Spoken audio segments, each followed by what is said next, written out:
છોકરો ઉચક નીચકની ઉપર છે અને આ એક છોકરો ઉચક નીચકની નીચે છે.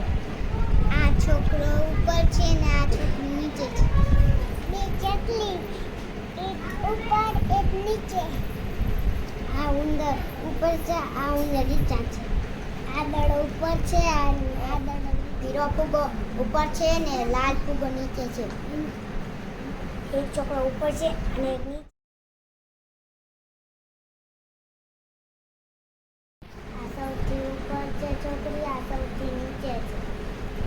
આ છોકરો સૌથી ઉપર છે ને આ છોકરો સૌથી નીચે. સૌથી ઉપર, આ ઉંદર સૌથી નીચે. આ ચીકરી ચકની ઊંચી છે, આ ચીકરી ચકની નીચે છે. આ છોકરો સૌથી ઉપર, આ છોકરી સૌથી નીચે. આ ફુગ્ગો ઉપર સૌથી, આ ફુગ્ગો સૌથી નીચે. આ છોકરો સૌથી ઉપર છે ને આ છોકરી નીચે છે. આ ચકલી સૌથી ઉપર છે અને આ ચકલી સૌથી નીચે છે.